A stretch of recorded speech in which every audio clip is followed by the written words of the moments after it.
warahmatullahi wabarakatuh. Perkenalkan, nama saya Diana Nur Aisyah dari Sidoarjo, dari Prodi Pendidikan Agama Islam Universitas Sunan Ampel, Surabaya. Di sini saya akan menjelaskan materi tentang adab berdoa. Apa itu berdoa? Tentu kita sudah familiar dengan berdoa. Kenapa? Karena sebenarnya sebagai seorang muslim, kita sangat dianjurkan untuk berdoa. Berdoa adalah senjata bagi orang beriman. Dengan berdoa, kita sama saja dengan merasa sebagai manusia yang lemah. Kita butuh pertolongan dari Allah Subhanahu wa Ta'ala. Dan jangan sampai kita merasa bahwa apa yang kita dapatkan saat ini, atau apa yang kita peroleh saat ini itu hanya dari jerih payah kita. Jangan sampai berpikiran seperti itu. Buang pemikiran seperti itu, karena apa yang kita dapatkan, apa yang kita peroleh, sebenarnya semua ini juga atas kehendak Allah, atas bantuan dari Allah.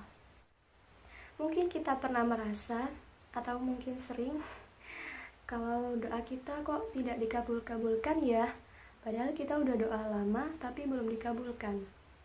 Kenapa ya? Nah, sebenarnya doa itu ada beberapa kemungkinan. Yang pertama, doa kita itu sedang ditunda oleh Allah. Doa kita akan dikabulkan oleh Allah saat di waktu yang tepat. Yang pertama, doa kita ditunda dan akan dikabulkan di waktu yang tepat. Yang kedua, doa kita akan dikabulkan di akhirat kelak. Dan yang ketiga, doa kita terkabul. Yang keempat, mungkin Allah ingin mengganti doa kita menjadi yang lebih baik. Jadi, apa yang kita harapkan belum tentu yang baik untuk kita, tapi kehendak Allah pasti yang terbaik untuk kita, karena Allah itu memberi apa yang kita butuhkan, bukan apa yang kita inginkan. Dan sebenarnya saat kita berdoa itu sama saja kita mendapatkan pahala. Kenapa? Karena berdoa juga termasuk ibadah. Jadi jangan sampai kita bosan untuk berdoa kepada Allah. Cepat terkabul ada kiat, cara, dan adab-adabnya. Yang pertama,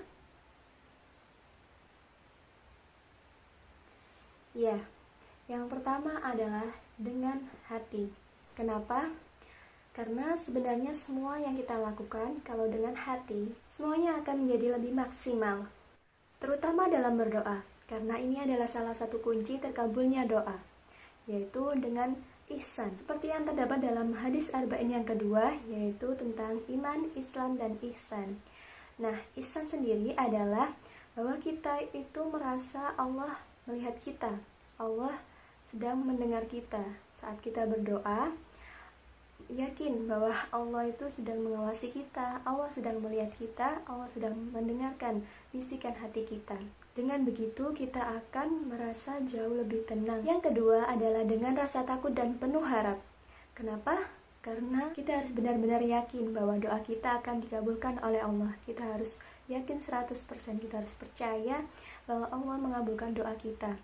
Ingat, jangan sampai ada keraguan kepada Allah. Yakin kepada Allah bahwa Allah akan mengabulkan doa kita, karena Allah Maha tahu mana yang terbaik untuk kita. Jadi pasrahkan saja. Allah tidak akan mengecewakan hambanya yang sudah berusaha. Jadi kuncinya harus yakin 100%. Jangan ada keraguan sama sekali, karena Allah sesuai dengan prasangka hambanya. Jadi kita harus hati-hati dalam mengolah pikiran kita. Kita harus benar-benar yakin bahwa Allah akan mengabulkan doa kita. Karena ingat, saat Allah sudah berkehendak, semuanya akan terjadi. Kun fayakun. Yang ketiga adalah dengan suara yang lembut. Kenapa? Karena Allah itu maha dekat dan Allah maha mengetahui. Jadi orang yang sedang berdoa bagaikan meratapi, mengibah. Jadi pasti orang yang sedang doa seperti itu, dia akan mengeluarkan suara yang lembut, suara yang berasal dari hati. Di dalam Al-Quran terdapat dalam surah ke-7, yaitu Al-A'raf ayat 55. Allah berfirman, A'udzu billahi minasyaitonir rajim. Ud'u rabbakum tadarru'an wa khufyah innahu la yuhibbul mu'tadin. Yang artinya, berdoalah kepada Tuhanmu dengan rendah hati dan suara yang lembut. Sungguh Dia tidak menyukai orang-orang yang melampaui batas. Dan yang keempat, Diawali dengan beristighfar, menyesali, dan mengakui dosa. Seperti Nabi Adam alaihissalam, Nabi Yunus alaihissalam, Nabi Nuh alaihissalam, dan lainnya, yang senantiasa dalam berdoa penuh kekhusyuan dan penuh harapan, yang setiap mengawali doanya dengan menyisipkan penyesalan, menyisipkan pengakuan dosa-dosanya dan kekurangan dirinya. Ya, saya akan menampilkan video tentang kisah Nabi Yunus dalam berdoa. Selamat menyaksikan. Nabi Yunus dan ikan paus.